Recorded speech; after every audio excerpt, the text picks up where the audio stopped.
Hello, and welcome to episode 15 of the Wrestling Without Context podcast. Join me, Sean, a lifelong wrestling fan, as I take my friend Brian, That's me. a complete unknown to the world of sports entertainment. With no prior knowledge or context, Brian experiences the magic, drama, and unforgettable moments of professional wrestling for the first time. As I guide him through the larger-than-life characters, jaw-dropping feats, and stories that make professional wrestling an unforgettable experience. Hello, and everyone, for those joining us for the first time, welcome. The way the show works is prior to recording of this episode, Brian and I watch a match that Brian has never seen before, and we also watch something wrestling adjacent, a segment, a promo, a documentary, because everything is wrestling. Please subscribe to us on YouTube at Wrestling Without Context, where you can find the video version of this podcast. Please subscribe, give us a thumbs up, leave us a comment, and we will give you a nice little shout out. We are currently at 39 subscribers at the start of today's show.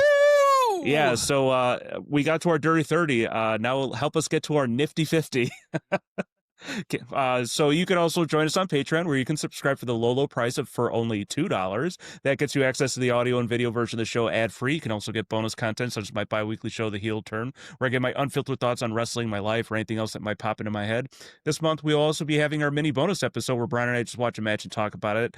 This month, we watched the opening match to Survivor Series 1990, which featured Texas Tornado, the Legion of Doom, and the Ultimate Warrior versus Mr. Perfect and Demolition, featuring Axe, Smash, and Crush. You can also find us on most forms of social media. We're on Twitter at WrestleWOCNTXT. We're at Wrestling Without CNTXT on Instagram, and we're also on TikTok at Wrestling Without CNTXT.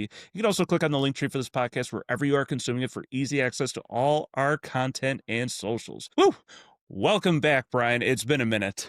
It has been a minute. Yeah. When was the last time we recorded? It was the beginning of November? Yes. So for those of you not in the know, we were not able to make our scheduled recording because both of us literally got the flu at the exact same time. Literally. So I'm actually glad we were both at the same time, because it would have been even longer if we got sick at separate times. Yes, and I felt bad for our listening audience out there, because we had been doing so good. We recorded our bonus episode, and I was like, you know what? I'm going to get this out early. I put it out the week, I think it was or it might have been the second week after the episode. So if I just waited, we would have not really missed anything. So don't.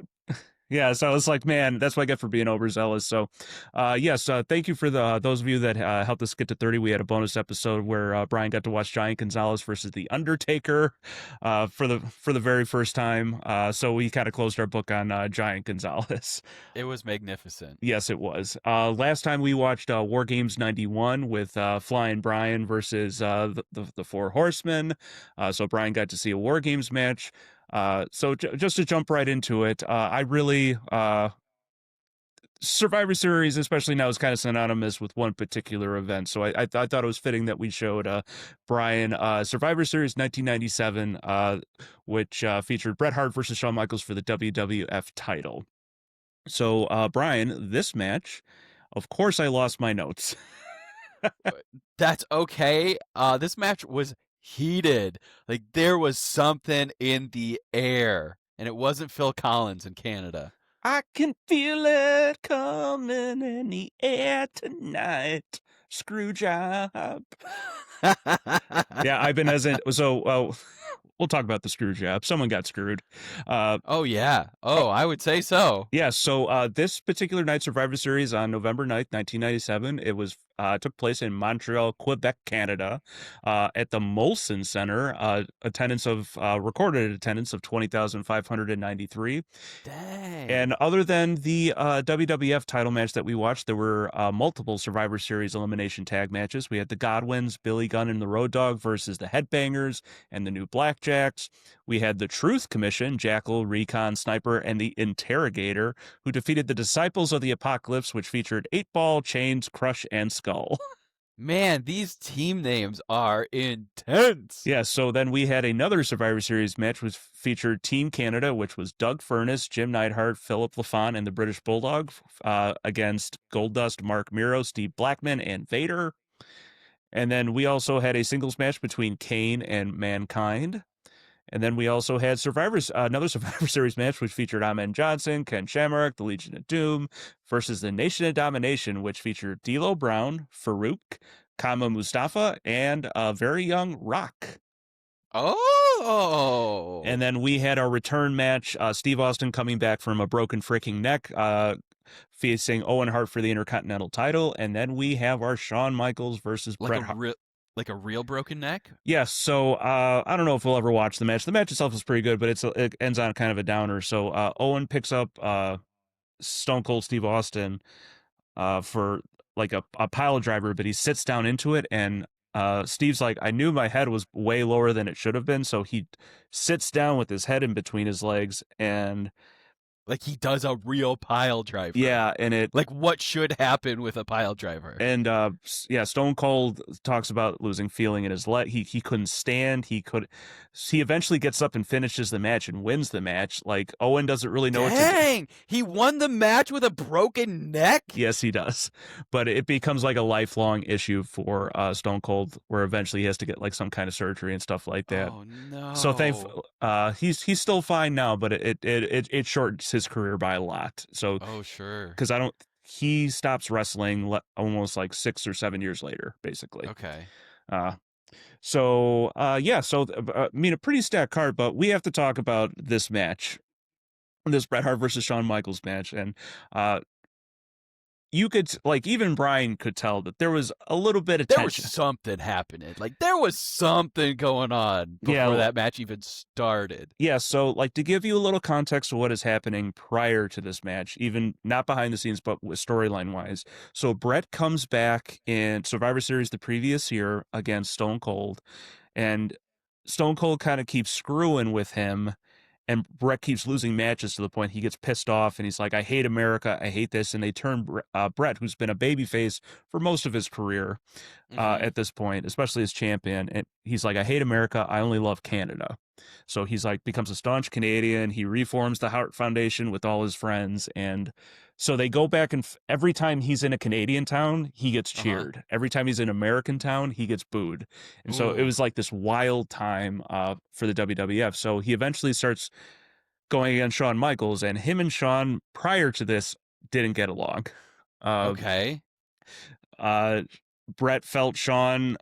So there was another match that they had where Shawn won the WWF title for the first time, and Bret felt that Shawn was taking liberties in their match. He was being very difficult to work with, and he wasn't very, not grateful, but also very Arrogant. Yeah, like it. Yeah, and Shawn, I could see it. Yeah, like, and Shawn is known as being arrogant and a drinker and kind of a pain in the ass outside of the ring. So it kind of filters in, and Bret doesn't really like him for that. So they start feuding, and then Shawn does a lot.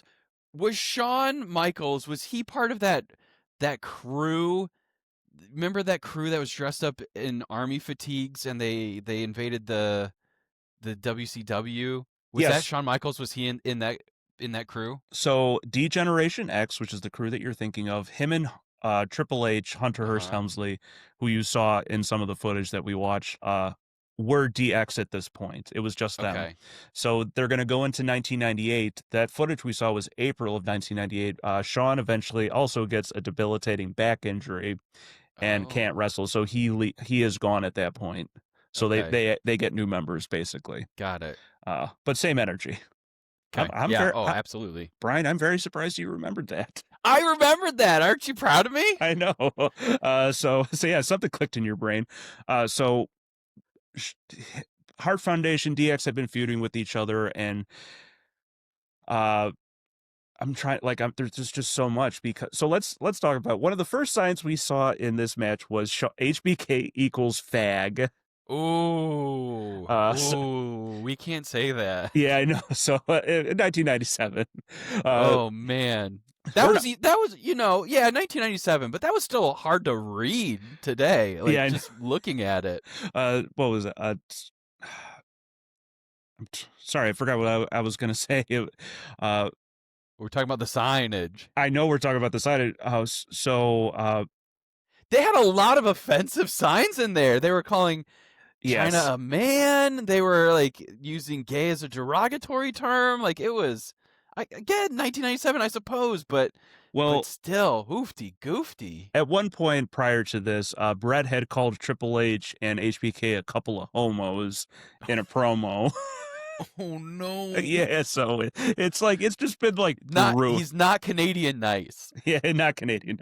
There was also a sort of thing. So when Sean became champion a little bit ago, he did a spread for Playgirl magazine where he was Ooh. in nothing but the WWF title that covered his crotch. That was that sign that we saw then? The D Generation XXX.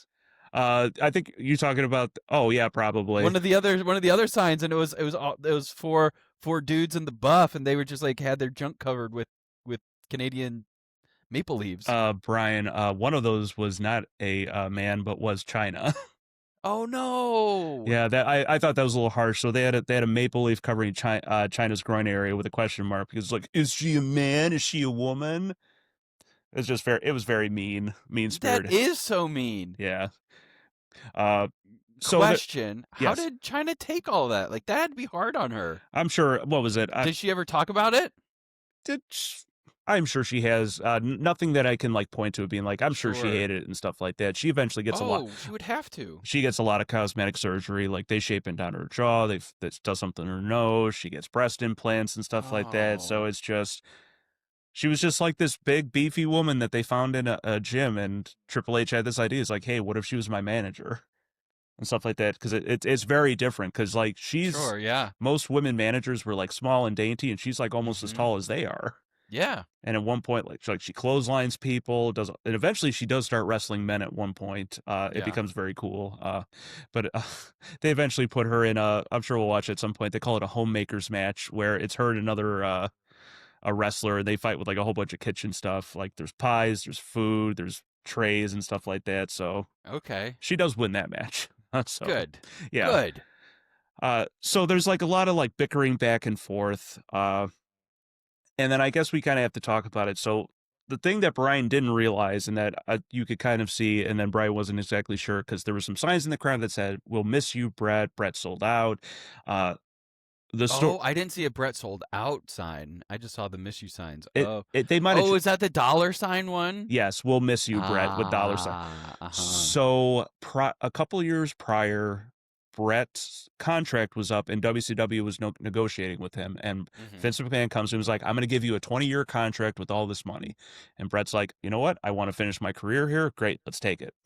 A year later, Brett is injured with a knee injury, and Vince goes, or maybe it's a year and a half. Uh, Vince comes to Brett and goes, "I can't pay you for this contract. I'm sorry. Like, I'll let you out of it. And if you want to go," Vince tells Brett, "If you want to negotiate with WCW, that's fine." So I think Brett was already champion at this point too. Uh, So he's backing out of the deal that he made. Vince is, yes. Yeah. Oh. So they go back. Brett and WCW go back and forth, and eventually Brett does take a deal.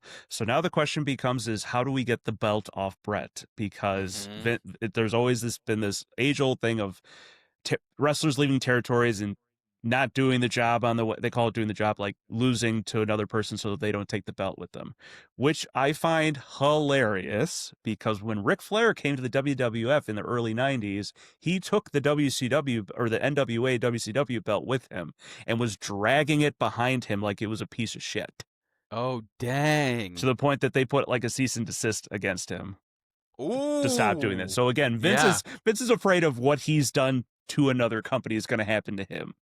Okay. So they're like, well, we want you to lose. They tell Brett, we want you to lose at Survivor Series against Shawn. And Brett loses his shit. Okay. Oh, uh, yeah. so he's like, one, I can't, like, I'm a Canadian hero. Why do I need to lose in my, like, in Mm-hmm. Canada? And two, I refuse to lose to that son of a bitch. Yeah. Right. Exactly. Like they've had all this history. They had fought backstage over like a promo where Brett pulled some of Sean's hair out and Sean refused. He's like, I'm not working with that son of a bitch anymore. Dang. Yeah, so Okay. there's like some real life heat between all them. Yeah. Yeah. Yeah. So Brett is like, I will lose it anywhere after that date. Just let me get through this week. And he even says it. We watched the documentary that comes out after this. He's like, I will lose it the next night. I will forfeit it. I will get down in the ring on my knees and say, but he's like, Brett was so stubborn about losing that belt at that particular time. Yeah. Yep. So they start setting up the match, and so the reason why you saw all the refs out there is as Brian, you saw, so the match doesn't start until way later. They Mm-hmm. eventually start brawling in the crowd, and Sean, when he originally comes out, heated up the crowd. So Sean comes out, grabs a Canadian flag, he wipes his nose with it, he wipes his ass with it, he humps the shit out of it. Yeah. So the crowd already hates him. For Now they good need to go reason. now they need to go fight in the crowd. And they really got in the crowd. Like, they were like not even in just the aisle. Like, they got in the crowd, person to person in there. They had to like get back out. yeah, so they were extremely worried. One, that Sean's gonna die. yeah, that something bad was going to happen. Because that crowd was vicious They at were this point. heated. Yeah, Yeah. and we're in the era where fans are It still happens every now and then, not as much as it used to, but like you had fans jumping in the ring and security having to grab them and stuff like that. We saw a couple people in this match where security's like they were like tapping. They're like, that guy, you need to get him out of here. Exactly. So like that's why they have all the security, and because you now know that like they don't really know what's going to happen in this match. Everyone wants to be out there just to make sure nothing stupid happens, even though it ends up. So, because as we later find out, they set up it's supposed to be. They call it. Brett keeps calling it a smosh finish. Eventually, it's going to be a smosh finish. It's going to be like a no contest and stuff like that. So they kind of just keep like fighting around, and they eventually make it towards the entranceway. We see Vince. They keep punching refs and stuff like that. And so Brett is under the assumption that he's not losing tonight. Right. Yeah. We eventually get in the ring. Well, and they planned it. Like, they planned it not to lose tonight. Correct. Yes. Yeah, so Brett is under the assumption, and we didn't get a chance to watch all of the footage. So for those of you at home, we're going to talk about it. We watched the Wrestling with Shadows documentary. Due to time constraints, I would have shown there's a portion where the ref tells Brett, "Don't worry about me. I got your back. I won't let anything bad happen to you." Spoiler alert, What? It does. Yeah. So Brett is being told but you can kind of see in the documentary, he's looking around at everybody going, "I don't trust any of you motherfuckers to do right by me. Like, you're all saying, yes, this is you all work for Vince." Exactly. Like, you're all staying, we're leaving.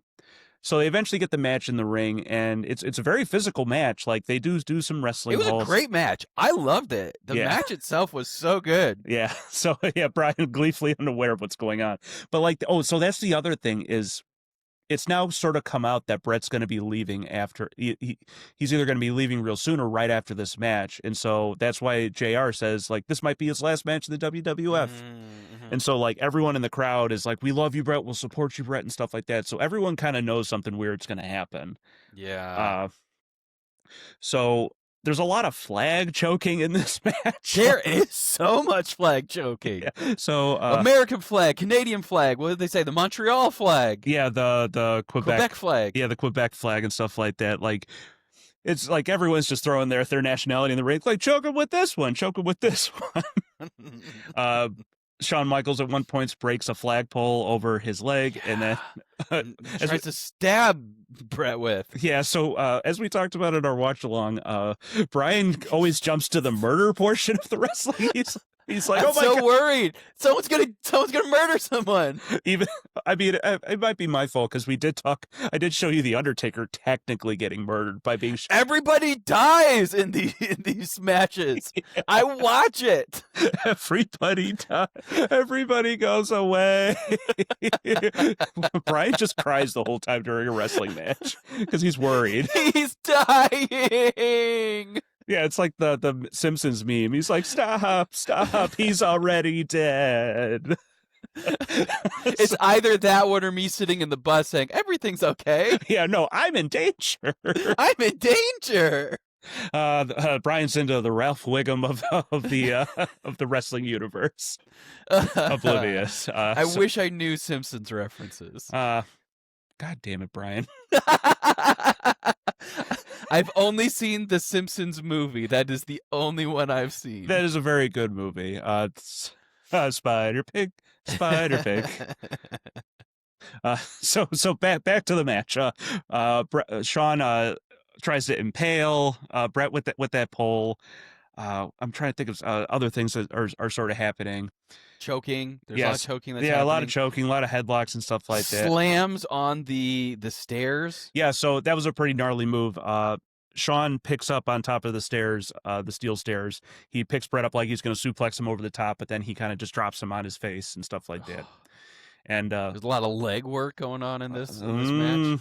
Yeah, so we got to see Bret Hart doing the figure four lock against the pole, which became a staple of Bret's repertoire at this point in his career. Very nice. The Nutcracker. Yes. Well, let's talk about it. So there's two things. It's called a Manhattan drop, and then or they call it a Manhattan drop and atomic drop. So the original move is I pick someone up. Well, he had a reverse atomic drop. Yes, is what they called it. We'll get to it. So the atomic drop is you pick someone up and then you drop their butthole on your knee, but it's supposed to be on their tailbone. Okay. Which is why you see someone like pop up like, ah. So then you have my butthole. Yeah, so now you have a reverse atomic drop where you pick them up and then you drop them on his penis. Exactly. Oh. Yeah, so that's a reverse atomic drop. So we got that. Shawn got a nice little bounce out of that. And then we also got a nice patented Shawn Michaels has a pretty gnarly move where he does the somersault up the turnbuckle when he gets thrown into it. I did see that. That was wild. Yeah. So the way the match is... What a wonderful thing that one of your signature moves is when you get thrown. Well, that's Ric Flair all over. So Ric has a bunch of... So Ric Flair, for most of his career, goes up to the top rope and someone like catches him and he always goes like, no, don't throw me. And he gets thrown off the top rope. And he's like, ah. Okay. Or there's other ones you might have seen in the War Game sense where he gets punched, and then... Yeah. Rick is like, oh, okay, I'm going. And then... Three. And then Rick falls forward. He's like, and I'm down. So Mr. Perfect has some things like that. Bret has a good move where you throw him into the turnbuckle and he goes chest first into it, and it looks so devastating. But painful. Exactly. So Shawn was known for that. Triple H eventually gets known for he like flies over the top of the turnbuckle. Amazing. Yeah, exactly. So. Again, like the Road Warrior Hawk when he gets pile drived and he gets right back up. It's like, why? Like, stop getting thrown into these positions. Stop doing this to yourself. Yeah, like Bret is a little bit older, and like the refs kind of go or not the refs, the commentators kind of go after Bret, and this is the thing that Bret was kind of pissed off about towards the end of his WWF career. It's like even though he was supposed to be the babyface, they were still like, well, he's a little bit older now. Oh, he's carrying a little bit more weight. Shawn Michaels is a little bit younger than him. He's like, come on. It's like it's all muscle. Yeah, he's like getting this like little digs at him, and he's like, come on. What are we doing? So eventually we get to the finish of the match, which is supposed to be they pull Earl, the ref, into it. Shawn's gonna put Bret in the sharpshooter, and then Bret's gonna reverse it, put him in the sharpshooter, but then both DX and the Hart Foundation are supposed to run out, and it's supposed to be, we'll call it a non-finish, where it's like everyone's DQ'd. It's just a draw then, basically. Exactly. And so Bret keeps the belt, and they just redo it some other time. Or Bret goes on TV and goes, I'm leaving, I'm giving up the belt. That's what Bret wanted to do. Okay. Which seems fair, which seems like a great way to end it. So in WWF's view, so they had tried to get him to drop it earlier than that to Shawn, to which again Bret kept saying, no, I'm not dropping it to him, I will just give it up. So like there was like both. So in their view, it's like, well, he's already refusing to do it before this, why would he choose to do it then? Like they weren't. So that's what's supposed to happen. What actually happens is Earl gets thrown into it. Shawn goes for the sharpshooter. Earl magically gets up and goes, looks at Bret, looks at Shawn, looks at Bret, and immediately goes, ring the bell. And then people don't know exactly what's going on. So apparently Vince also had to say, ring the fucking bell. So they ring the bell, they throw Shawn's music, and they get the fuck out of Dodge. They run out of there. Yeah, so Shawn makes it seem like he's sort of pissed off. Bret realizes, which he might have been. Who knows if he wasn't, or was he in on it? Was he in on it? What a jerk! Hey, Shawn Michaels, if you're out there still, I think you're a jerk. Yeah, you're a jerk. So, Bret immediately realized what happened. as you could tell, and he spits on Vince. Yeah. Oh, that was a big loogie too. Yeah, exactly. So Vince tells Sean, you can't really see it, but this is what we find out afterwards, is he tells Sean, he's like, grab the belt, hold it over your head, but get the fuck out. And they immediately close the pay-per-view. There is Dang. there is footage. We saw it in the documentary, and then we've seen it in other spots too, where Brett destroys the announcing table. He's pissed about what happened.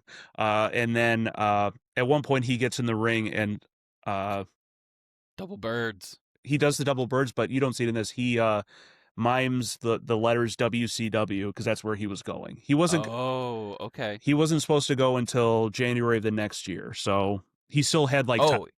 He's leaving after that match. He is no longer fighting for exactly. WWF.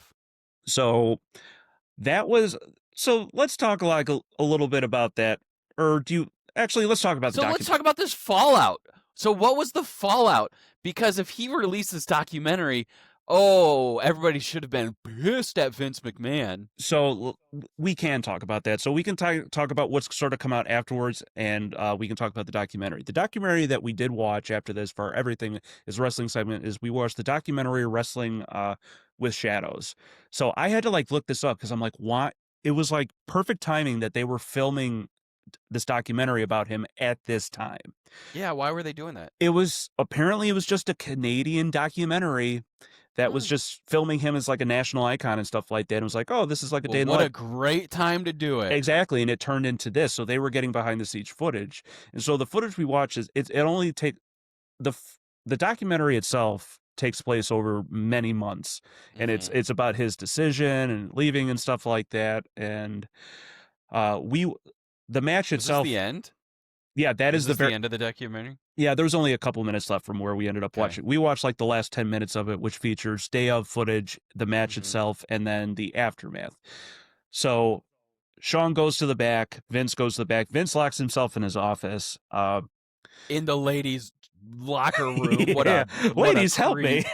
What a creep. Ladies! So Brett's like, he locked his... They show Brett backstage walking with his wife and his son. He's like, he fucking asshole locked himself in his office. Good. Yeah. People are going to break down that door to get to him. So I'm trying to like combine multiple stories because I've heard multiple accounts from multiple people. I'm trying to get them right in my head. So the position they walk out from when they go to the ring, that position's called the gorilla position, where they have like the producers and stuff like that. And so the Undertaker is sitting with another producer. Oh. So Brett's brother and the British Bulldog and Jim the Emerald Neidhart are waiting for the schmaz finish. Okay. Excuse me. So when they realize what happened, they're like waiting there going, when are we supposed to run out? Like, what just happened? So they eventually run out. So the Undertaker and another producer, Bruce Pritchard, are sitting there, and Bruce says he doesn't know. Undertaker definitely doesn't know what happened. And so Bruce is like, Undertaker literally just turned to me and glared at me. And he's like, what the fuck did you guys just do? Ooh. And so I guess it was the Undertaker that knocked on Vince's door and said, you need to go talk to him. Like, you can't hide from this. Yeah. So in the footage we don't see any of that on footage, but we do see Shawn and Triple H like immediately grabbing their bags from their locker room. And then Shawn somehow makes his way into Brett's locker room, and Brett goes, did you know? And Shawn goes, I didn't know. It's like, and then Triple H is stuck outside where we're talking to Brett's wife. Yeah, who is giving him the business of like, you fucking knew. That is a generational curse she laid upon his family. Yeah, she's like, you'll Karma will come for you. Yeah, it's like, so then Vince eventually does make it into Brett's locker room, and we don't get any of this filmed, but Brett has said that he told Vince, he's like, if you don't leave right now, I'm going to punch you in the face. Vince refuses to leave. And what does Brett do? Brett punches him right in the face. Oof. So I would not want to get a punch from Bret Hart.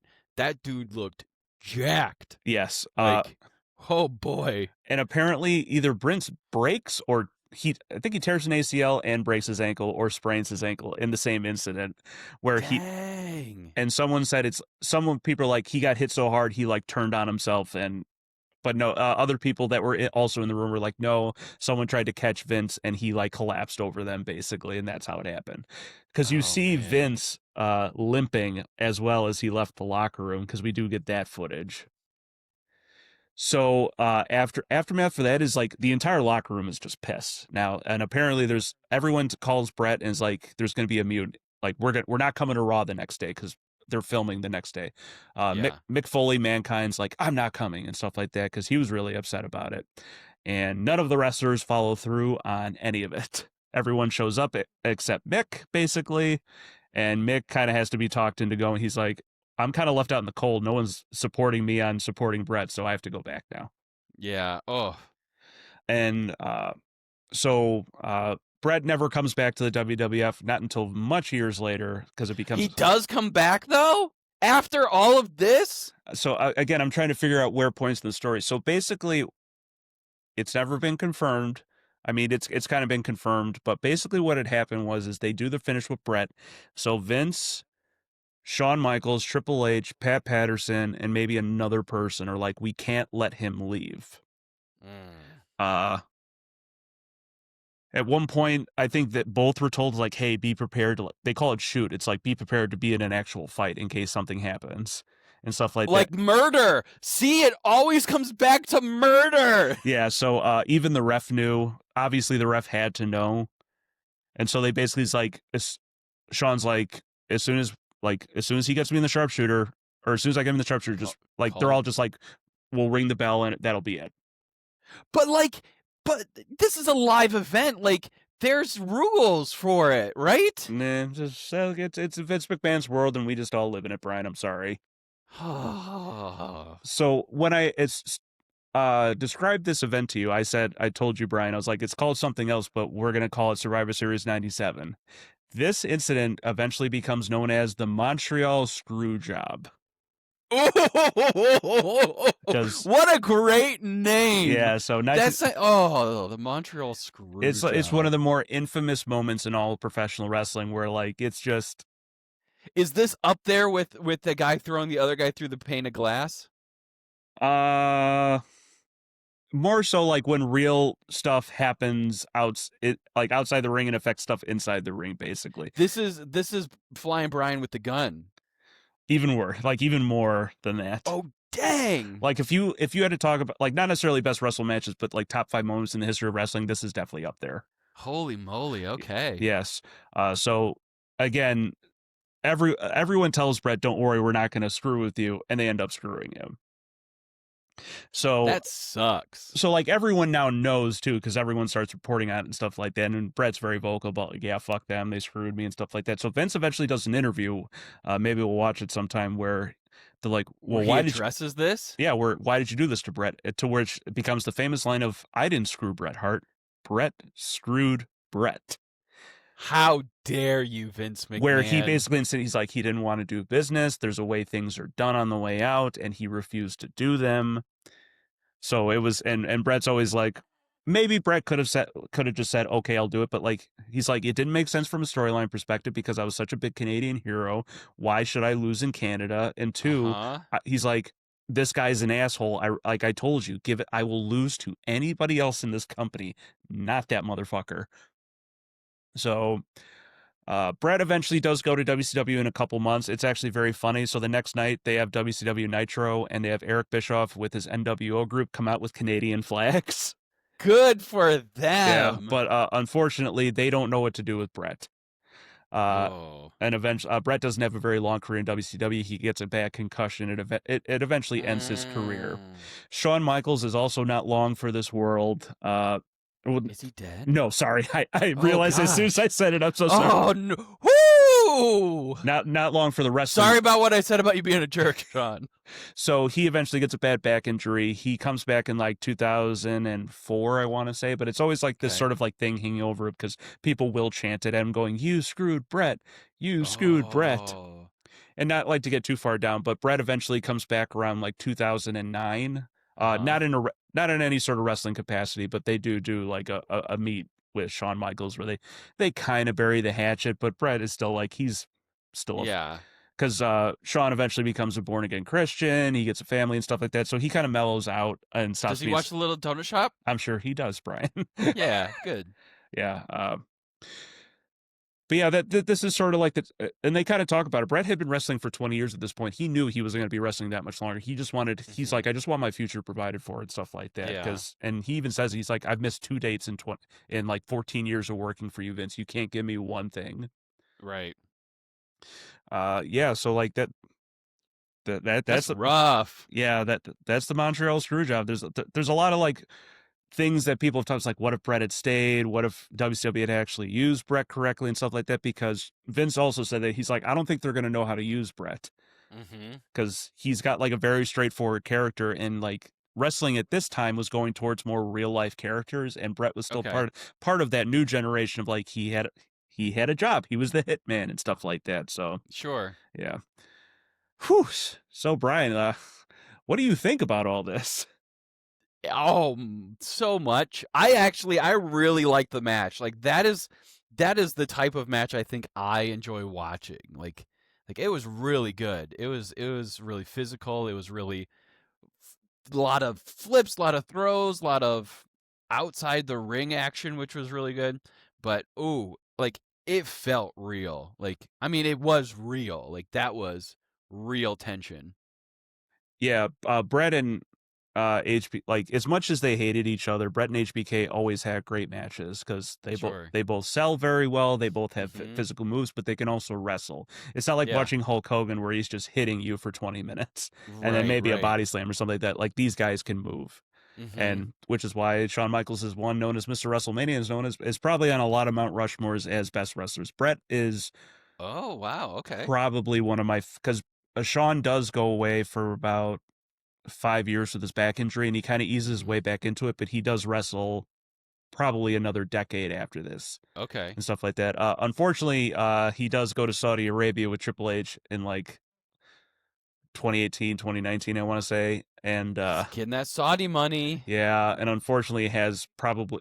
I'm sure. I think it'll be a bonus content match where we watch, or maybe it can be a full length a full length episode with him, Triple H, Undertaker, and Kane have a match, and it is the biggest piece of dog shit you have ever seen. Ooh, So okay. Shawn Michaels is now bald. He has like What?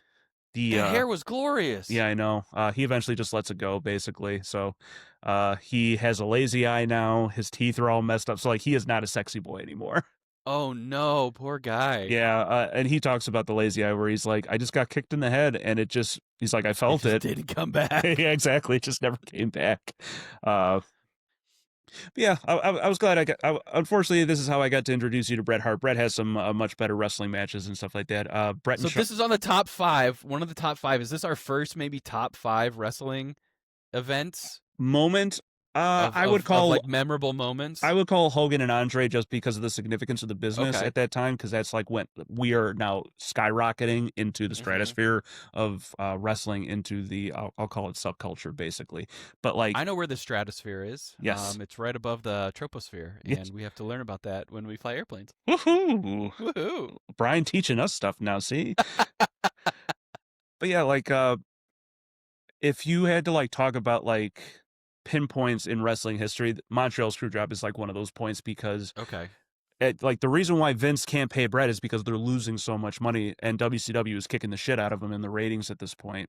And Got so it. this is kind of when WCW is about to hit their peak because they're about to go Hmm. into Sting Hogan, which really kind of gets jumbled up, and then Stone Cold is about to become a big huge thing for 1998, and now this is like one of the hottest times in the business. So this is kind of like when WCW and starts to slightly go down. They don't really start to go down until the end of 1998, and WWF starts to take back control in like 1999.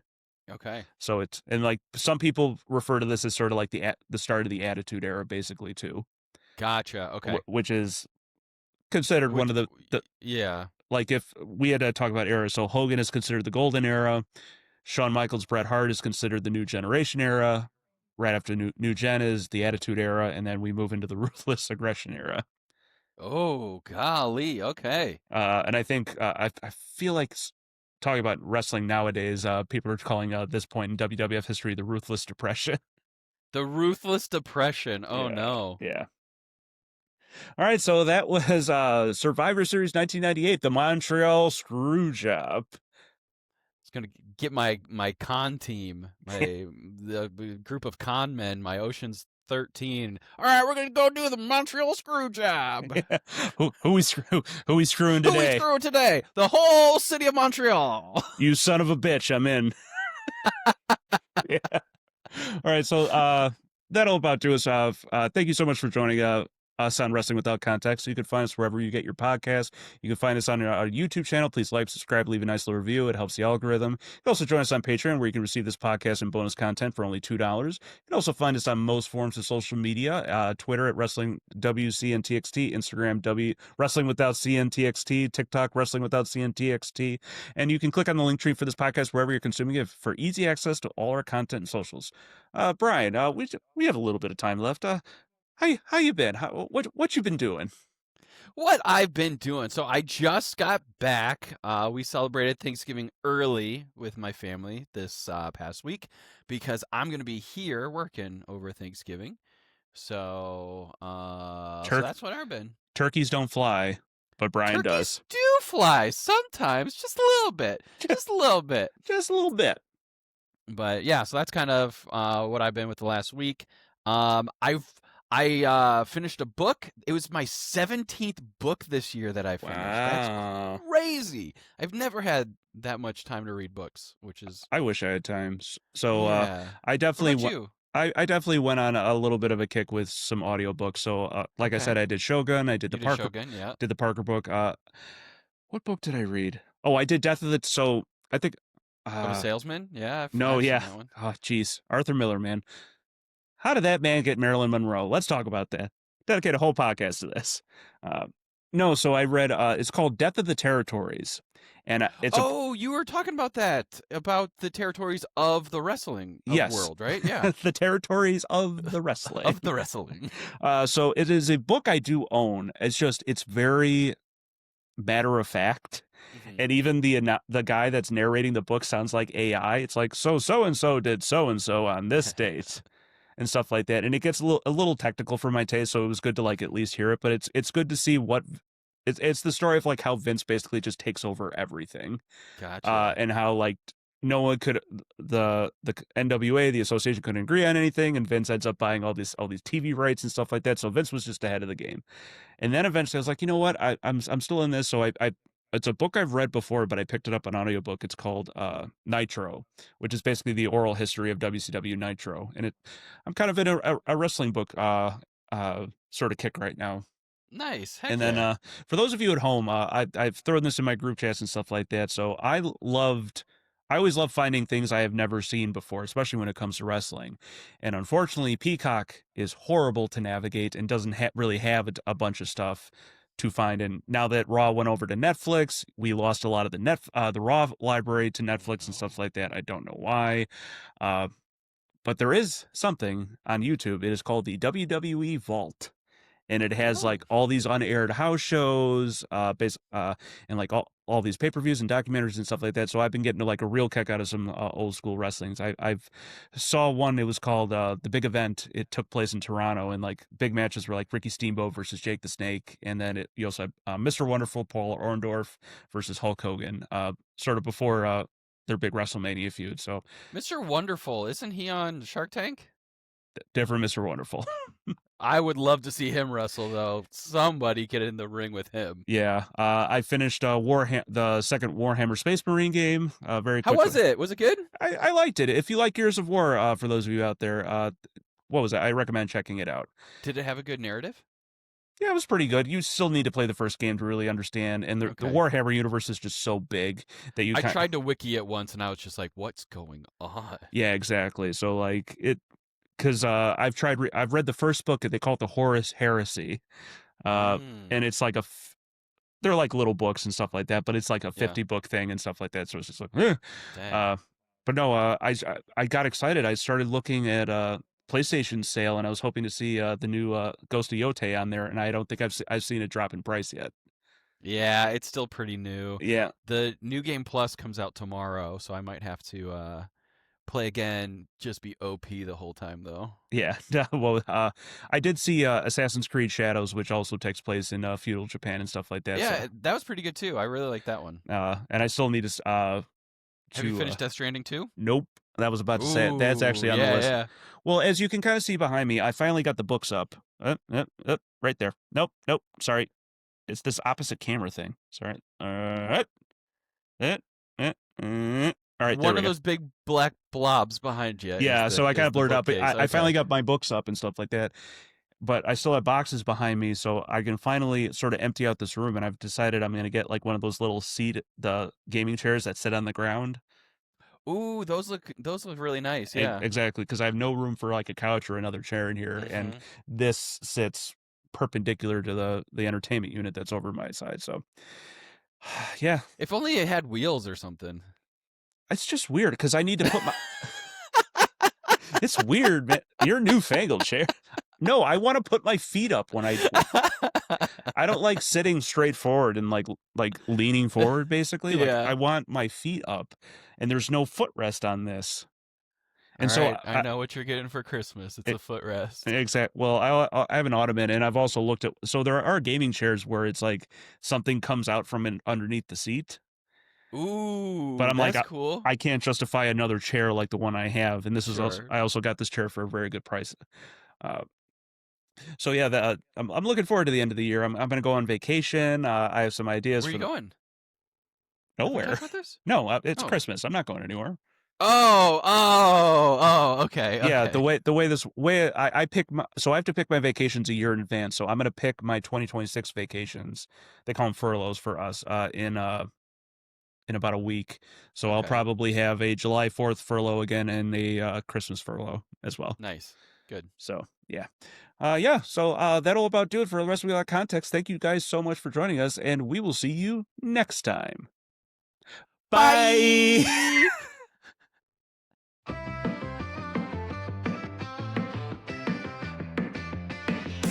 Brian doesn't know about suplex slams. He thinks a wrist lock is a boy band. Can't tell a moonsault from a flying knee. He's clueless about the ring's legacy. He called a steel cage a fancy shed. Said lucha masks are hats for your head.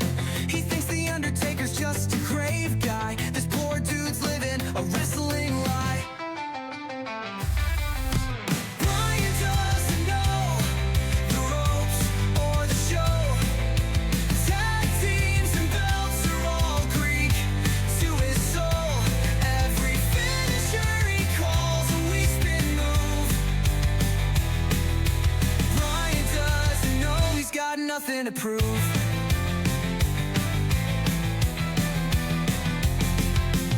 Miss WrestleMania 4 and in class. Confused a pile driver with a chair to crash. He thought kayfabe was a type of pie. Stop pretending, kid, we all sigh. The crowd chants loud, but he's writing checks. He thought a headbutt was just bad next. We tried to teach him the world of the ring, but Brian shrugs off everything.